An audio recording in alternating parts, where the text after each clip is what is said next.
कहानी की शुरुआत होती है बीजिंग शहर में मौजूद एक बिल्डिंग में, जहां 3 लोग गेम खेलकर सट्टा लगा रहे थे। एक लड़की को बेकार पत्ते मिले, जिस वजह से वो थोड़ी निराश हो गई। तभी उसका बेटा आयरन मैन सूट पहनकर उसके पास आया और कहने लगा, मम्मी मैं रॉकेट छोड़ सकता हूँ, हवा में उड़ सकता हूँ। उसकी माँ सट्टा खेलने में इतनी ज्यादा बिजी थी कि उसने बच्चे पर ध्यान ही नहीं दिया। कुछ ही पलों में बच्चा बालकनी में गया और मैं उड़ सकता हूँ कहकर नीचे कूद गया। उसी समय नीचे एक बूढ़े सफाई कर्मचारी की नजर उस पर पड़ी और उसने अचानक से अपने हाथ कई फुट लंबे करके ऐन वक्त पर बच्चे को बचा लिया। फिर अंकल ने बच्चे को प्यार से समझाया कि बेटा असल जिंदगी में स्पाइडरमैन आयरन मैन नहीं होते, दिमाग में गू भराया क्या तेरे। तभी वहाँ आसपास कई लोग इकट्ठा हो गए, क्योंकि उन सब ने अंकल को एक चमत्कार करते हुए देखा था। जिस पर बुढ़े अंकल कहने लगे, आओ तुम सबकी तस्वीर लेनी है, इधर आओ देखो यहाँ पे। और फिर उन्होंने एक खास डिवाइस का बटन दबा के उन सबकी याददाश्त मिटा दी। तभी बच्चे की माँ दौड़ती हुई वहाँ पहुंची और अपनी लापरवाही के लिए बहुत शर्मिंदा हुई। उसने बच्चे से वादा किया कि वो कभी सट्टा नहीं खेलेगी। इसके बाद हम साइड वॉक कैफे नाम की एक जगह को देखते हैं, जो ग्राहकों से भरा हुआ था। इतने समय तक कबाब का इंतजार करने की वजह से सभी कुक पर चिल्ला रहे थे।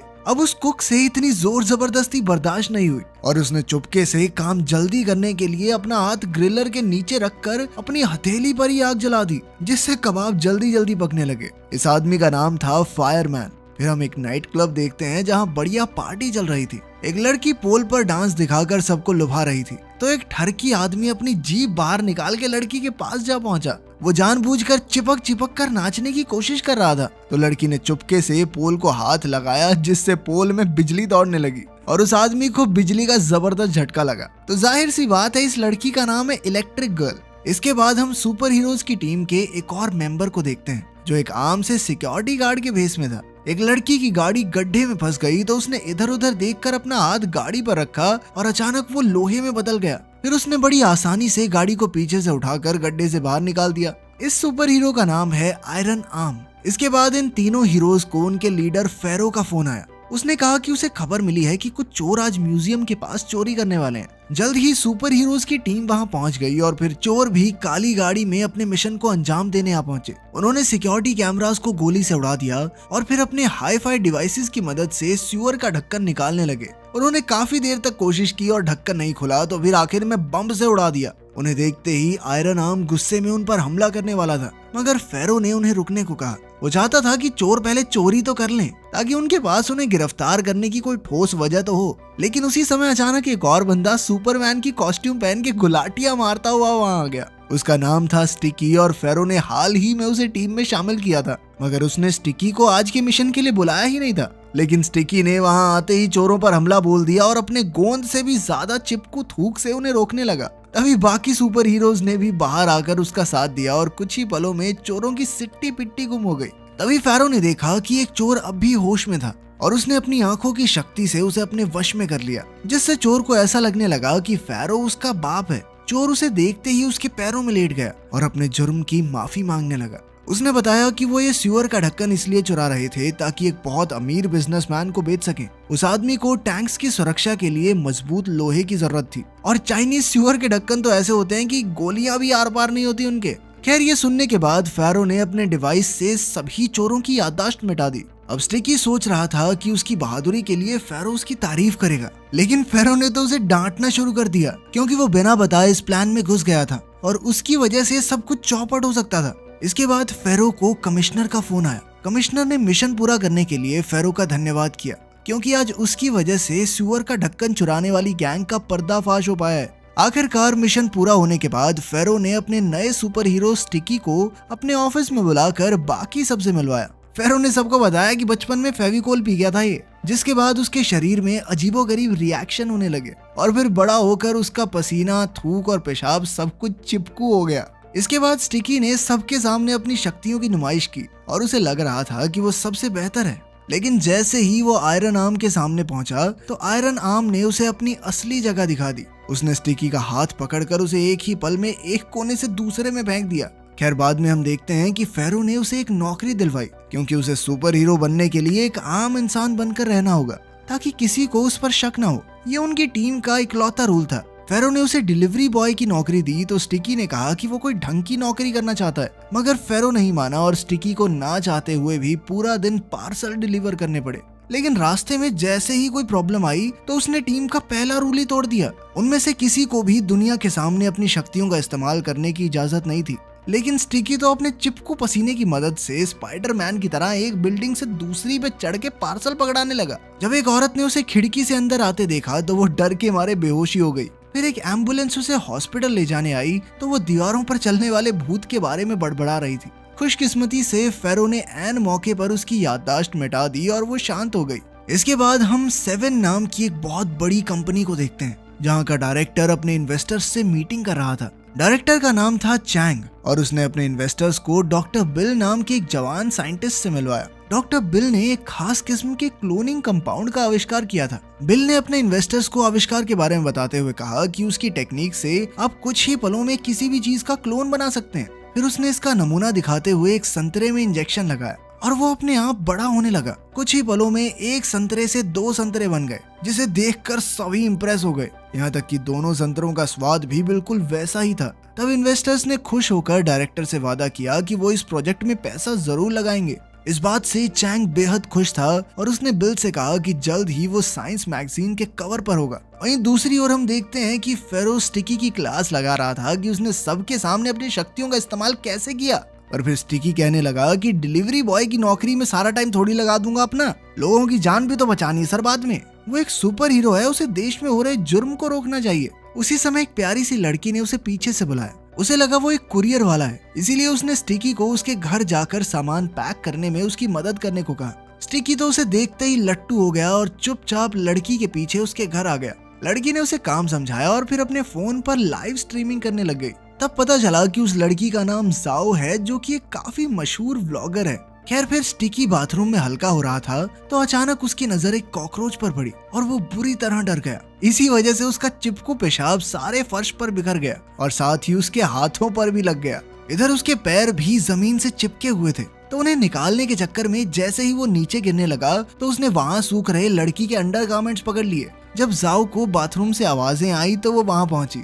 उसने देखा कि ये साला डिलीवरी वाला अपने हाथ में मेरी ब्रा चिपका के बैठा है। इससे जाओ को लगने लगा कि किस लुच्चे को घर पे ले आई मैं। स्टिकी ने उसे समझाने की कोशिश की पर अचानक जाओ का पैर मुड़ गया और वो नीचे गिरने वाली थी कि स्टिकी ने उसे अपनी बाहों में ले लिया, जिससे जाओ की शर्ट भी उसके हाथों से चिपक कर उतर गई। इधर उसकी लाइव स्ट्रीम पर उसका अंग प्रदर्शन हो गया, जिससे बेचारी जाओ को बहुत शर्मिंदा होना पड़ा। स्टिकी तुरंत वहाँ से भाग निकला और उसने जाकर बड़ी मुश्किल से अपने हाथों से जाओ के कपड़े जुड़ाए। वहीं दूसरी ओर 7 कंपनी की लैब में बिल अपने इंजेक्शन की मदद से एक चूहे का क्लोन बनाने की कोशिश कर रहा था, मगर इंजेक्शन लगते ही चूहे का शरीर फट गया और वो मारा गया। उसी समय चैंग वहां आ गया और उसने बिल को चूहों पर एक्सपेरिमेंट करते हुए पकड़ लिया। चैंग ने गुस्से में कहा कि जिंदा जीव जंतुओं पर क्लोनिंग एक्सपेरिमेंट करना गैर कानूनी है और अगर ये खबर बाहर आ गई तो वो बहुत बड़ी मुसीबत में फंस सकते हैं। अब बिल ने चैंग को समझाने की कोशिश की कि अगर उसने जिंदा जीव जंतुओं का क्लोन बना दिया तो वो दुनिया का सबसे महान साइंटिस्ट बन जाएगा। बिल का मानना था कि इस टेक्निक की मदद से वो आगे चलकर इंसानों के अंग जैसे कि किडनी, हार्ट, लिवर दोबारा से बना सकते हैं, जिससे पूरी दुनिया का बहुत भला होगा। अगर चैंग ने उसकी एक नहीं सुनी और ऐसे एक्सपेरिमेंट बंद करने को कहा। अब बेचारे बिल के पास कोई दूसरा चारा नहीं था, इसीलिए वो रुक गया। इसके बाद हम देखते हैं कि स्टिकी फेरो के पास गया और कहा कि उसके शरीर में कोई अजीबोगरीब बदलाव आ रहा है, क्योंकि आज से पहले वो अपने ही चिपकू पेशाब की वजह से किसी से चिपका नहीं था। तब फेरो ने उसे एक बिस्तर पर बांध दिया और फिर समझाया कि ये उसके स्ट्रेस की वजह से हुआ है। जब उसका एड्रेनलिन बहुत बढ़ जाता है तो वो अपनी शक्तियों पर काबू नहीं कर पाता। फेरो ने कहा कि बस मैं तुम्हारे शरीर पे छोटा सा कट लगाऊंगा और सब ठीक हो जाएगा। स्टिकी एक बार को मान भी जाता, पर फिर उसने देखा कि फेरो का इशारा उसके हथियार की तरफ था और वो डर के मारे चिल्लाने लगा, साले बुड्ढे कहाँ पे कट लगाएगा तू। खैर फेरो ने समझाया कि नहीं वैसा कुछ नहीं है बेटा, हाथ पे हथेली पे कट लगाऊंगा मैं। खैर सर्जरी के बाद स्टिकी के हाथ बिल्कुल पहले जैसे हो गए और अब उसने अपने लिए एक नया सुपर सूट बनाया और अपनी शक्तियों को काबू करना सीखा। इसके बाद वो फिर से डिलीवरी बॉय की नौकरी पर जाने लगा और फिर वो एक कुरियर लेकर जाओ के घर पहुंचा, लेकिन उसे देखते ही जाओ को फिर गुस्सा आ गया। तब स्टिकी ने जाओ को शांत करते हुए उसके अंडरगारमेंट्स लौटा दिए और कहा कि उसने इन्हें अच्छे से धो दिया है। लेकिन फिर जब जाओ ने बक्सा खोला तो उसमें एक नंगे आदमी का पुतला था, जिसे देखकर वो आग बबूला हो गई। वो स्टिकी को पीटने लग गई कि नहीं सुधरेगा तो लुच्चे, बताऊं तुझे। पर तभी उसका पड़ोसी बाहर आया और जाओ के हाथ से वो पुतला ले लिया। पता चला कि एड्रेस में गलती हो गई थी, क्योंकि असल में ये पार्सल पड़ोसी का था। ये सारी गड़बड़ सुलझाने के बाद स्टिकी ने जाओ से कहा कि पिछली बार भी तुमने मुझे गलत समझ लिया था। खैर अब जाओ भी समझ गई थी कि स्टिकी कोई बुरा इंसान नहीं है। तभी जाओ को फोन आया और वो स्टिकी को वहीं छोड़कर बाहर भाग निकली, जहां उसके पिता उसका इंतजार कर रहे थे। उसके पिता कोई और नहीं बल्कि 7 कंपनी के डायरेक्टर चैंग ही थे। ये देखकर स्टिकी काफी खुश हो गया कि पसंदीदा औरत सिर्फ खूबसूरत ही नहीं, अमीर भी है। वहीं दूसरी ओर बिल अब भी चूहों पर एक्सपेरिमेंट्स कर रहा था। उसने अपने साथ काम करने वालों को भी अपनी तरफ कर लिया था, जिसके बाद उन्होंने बिल के एक्सपेरिमेंट्स को राज रखने का वादा किया। आखिरकार काफी एक्सपेरिमेंट्स के बाद वो चूहों का क्लोन बनाने में कामयाब हो गया। फिर अगली सुबह फेरो ने सुपर हीरोज की टीम को नए मिशन के बारे में बताया, लेकिन बाकी सुपर हीरोज स्टिकी के आने से बिल्कुल भी खुश नहीं थे, क्योंकि वो अक्सर गलती करके सब कुछ चौपट कर देता था। मगर फेरो ने उन्हें विश्वास दिलाया कि स्टिकी मिशन पर जाने के लिए अब तैयार है। इसके बाद जब मिशन शुरू हुआ तो हम देखते हैं कि स्टिकी बाकी सुपर हीरोज से कहीं आगे था। उसने सभी गुंडों की छुट्टी कर दी और सिर्फ एक आखिरी विलन बाकी था। स्टिकी उस पर झपटने ही वाला था कि अचानक उसने देखा कि जाओ वहां चलती हुई आ रही थी। वो अपनी स्ट्रीम पर थी और अचानक एक गुंडे ने उस पर हमला कर दिया। तब स्टिकी सब कुछ छोड़कर उसे बचाने दौड़ा। उसने बड़ी आसानी से गुंडे को चिपकू लिक्विड से वहीं रोक दिया, मगर अंत में गुंडे ने जाओ को बिल्डिंग से नीचे धक्का दे दिया।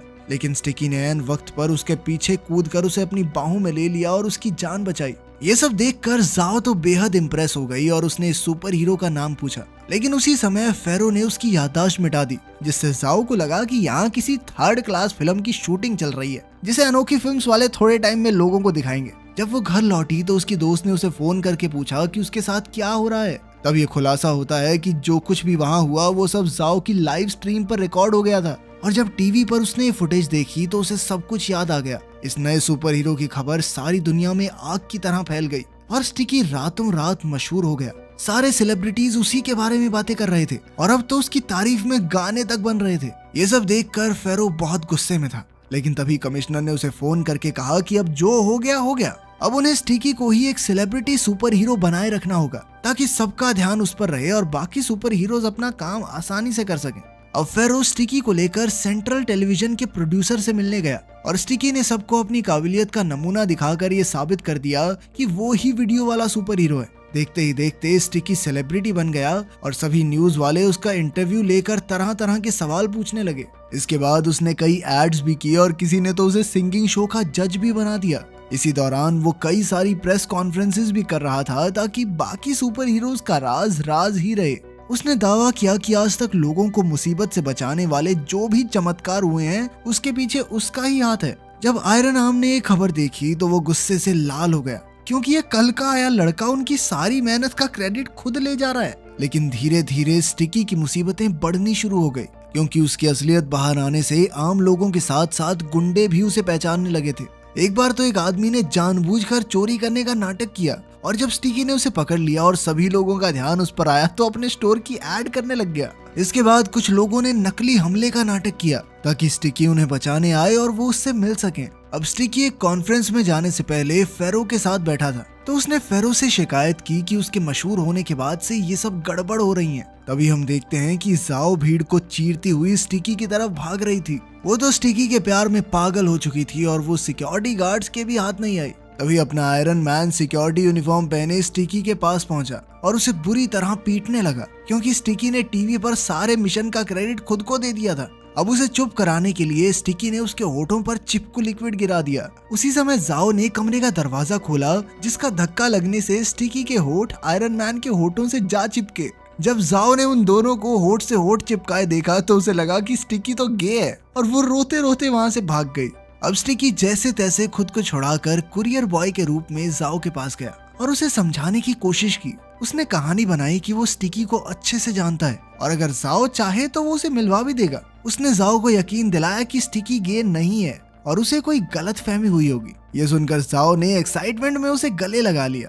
इसके बाद हम 7 कंपनी का ऑफिस देखते हैं, जहां डायरेक्टर के असिस्टेंट को कूड़े के ढेर से एक टेस्ट ट्यूब मिली। उसने तुरंत ही इसकी खबर चैंग को दी और चैंग गुस्से में सीधा बिल के पास पहुंचा। वो बिल पर खूब चिल्लाया और उसे नौकरी से निकालने की धमकी दी। मगर बिल ने तो सारे स्टाफ को पहले ही अपनी तरफ कर लिया था। उसने स्टाफ को हुक्म देकर डायरेक्टर और उसके असिस्टेंट को बंदी बना लिया और कहा कि अब इस क्लोनिंग कंपाउंड का इंसानों पर एक्सपेरिमेंट करने का समय आ गया है। पहले उसने असिस्टेंट को इस ड्रग का इंजेक्शन दिया और कुछ ही पलों में धमाके से उसका शरीर फट गया। अब बिल इस पूरे एक्सपेरिमेंट का डाटा एनालाइज करना चाहता था, मगर चैंग ने उसी वक्त अपने फोन से डेटाबेस लॉक कर दिया। तब बिल ने अपने गुंडों को हुक्म देकर चैंग की बेटी जाओ को पकड़कर लाने को कहा। वहीं दूसरी ओर स्टिकी एक छत से दूसरी छत पर खुशी से कूदता हुआ जाओ से मिलने जा रहा था। उधर जाओ भी उससे मिलने को बेकरार थी। जैसे ही घंटी बजी तो उसने भागकर दरवाजा खोला, मगर वहां स्टिकी नहीं बिल के गुंडे थे और वो जबरदस्ती जाओ को उठा कर ले गए। कुछ ही मिनटों बाद स्टिकी वहां पहुंचा तो उसने देखा कि घर का सारा सामान बिखरा हुआ था। तो वो समझ गया कि जरूर कुछ ना कुछ तो बुरा हुआ है। उसने तुरंत फैरो को खबर की और फैरो ने सभी टीम मेंबर्स को मिशन पर जाने को कहा, मगर आयरन आर्म अब भी उससे गुस्सा था और वो स्टिकी की मदद किसी भी हालत में नहीं करना चाहता था। मगर फैरो ने उसे जैसे तैसे चलने के लिए मना लिया। इसके बाद फैरो ने जाओ का फोन ट्रैक किया और फिर स्टिकी ने बताया कि जाओ को कहां पर बंदी बनाकर रखा गया है। उधर लैब में बिल जाओ को इंजेक्शन लगाने की धमकी दे रहा था ताकि चैंग उसे पासवर्ड बता दे। चैंग को अपनी बेटी की जान प्यारी थी, इसीलिए उसने ना चाहते हुए भी पासवर्ड बता दिया। अब बिल जो चाहता था उसे मिल गया था, पर फिर भी वो जाओ को इंजेक्शन लगाने के लिए आगे बढ़ा क्योंकि वो सभी चश्मदीद गवाहों को मिटाना चाहता था। लेकिन उसी वक्त स्टिकी वहां आ पहुंचा और लड़ाई शुरू हो गई। बाकी सुपर हीरोज भी पहुंचे और उन सब ने मिलकर बिल के सारे आदमियों को खत्म कर दिया। बिल खुद भागने को कामयाब हो गया, लेकिन सड़क पर अपने आयरन मैन ने उसकी खूब पिटाई की। लेकिन मौका देखकर बिल ने उसे क्लोनिंग कंपाउंड का इंजेक्शन लगा दिया।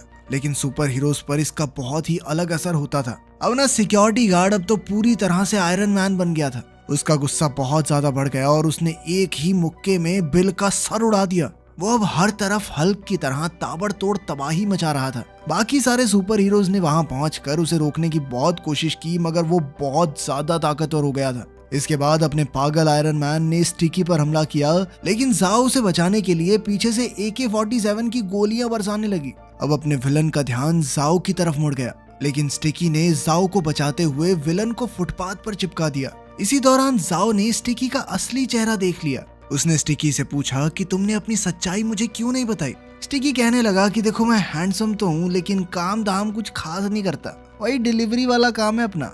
जिस पर जाओ ने जवाब दिया कि तू चुप हो जा, तेरी शक्ल भी गंदी है। लेकिन फिर भी उसे स्टिकी पसंद था और उसके डिलीवरी वाला होने से कोई फर्क नहीं पड़ता। खैर इस दौरान अपने विलन ने खुद को सड़क से छुड़ा लिया और फेरो की तरफ बढ़ने लगा। अब सारे सुपर हीरोज अपनी ताकत स्टिकी के अंदर डालकर एक आखिरी हमले के लिए तैयार हो गए, जिसने एक आग, बिजली, टेलीपैथिक चिपका चिप की बीम निकाली, जिसने अपने सस्ते आयरन मैन का मेटेलिक शेल तोड़ दिया और वो फिर से पहले की तरह नॉर्मल हो गया। आयरन मैन बच गया, अपने हीरो का घर भी बस गया और क्या ही चाहिए। मिलते हैं अगली वीडियो में।